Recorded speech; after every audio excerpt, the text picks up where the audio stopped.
many are still alive now? 8 to 9 are still alive. She's not too sure. And how many more? She's not too sure how many are actually DOA or possibly injured. We're trying to get information. Okay, thanks. That is a recorded phone call between Acting Uvalde Police Chief Lieutenant Mariano Pargas and police dispatch. The call reveals a senior officer at the scene was directly made aware of what was happening inside of room 211. That call happening at 12:15, just about 35 minutes before law enforcement breached the classroom. Analysis of this new angle from video inside the hallway shows Pargas never stepped foot back inside this hallway. Pargas allegedly never told investigators about his conversation with dispatch.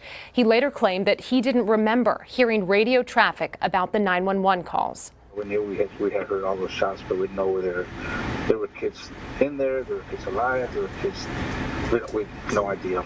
Pargas was placed on administrative leave in July by Uvalde Mayor Don McLaughlin when body cam video raised questions about whether he had taken any action to assume command. And here's what Mayor McLaughlin had to say about Pargas. I think if we'd have had all this, and I think if we would have had your video and what we saw and everything we saw last night, I think Mariano would have been gone sooner, in my opinion. Would have been gone. Pargas has since said he didn't believe he was in charge, adding Uvalde PD was there to assist school police until DPS took over at the scene.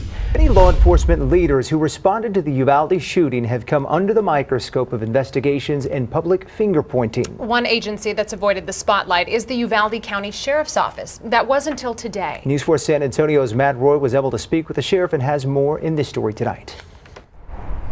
That's right. We unexpectedly ran into Uvalde County Sheriff Ruben Nolasco today here at the Uvalde County Courthouse in the hallway. Asked him a few questions then and then continued with another round of questions and an interview outside once he was leaving. He reluctantly answered a few questions, saying he was not the commander on scene, which is contrary to what DPS Captain Joel Betancourt has said.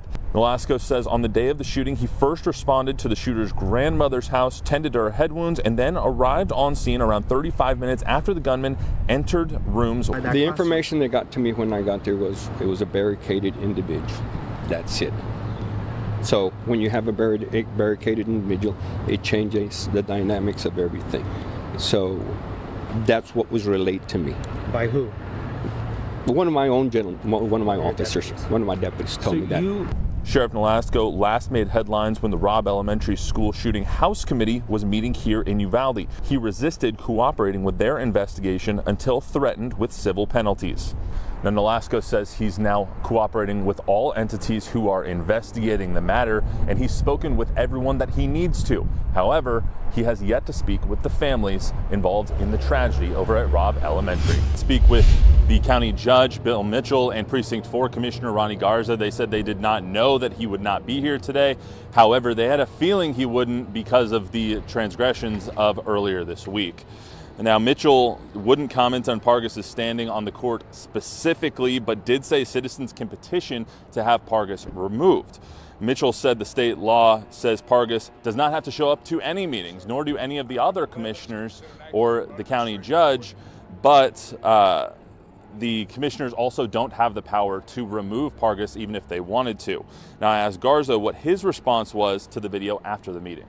We, as the community members here, can interpret that video any way we like, but the video speaks for itself. December the 12th, my understanding is that Richard Carter, who is conducting the review of the Sheriff's Office, will be here in the Commissioner's Court to present his findings.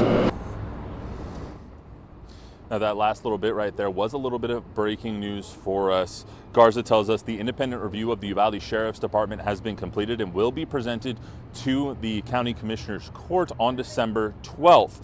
Now, that review is of the action or inaction of the Uvalde Sheriff's Department Uvalde County Sheriff's Department, during the shooting on May 24th. Garza says he's unaware of what oversight the county commissioners have and what power they have over the Sheriff's Department, but he will be brushing up on that and will be fully capable and aware of what they can do on December 12th when that report and review is presented.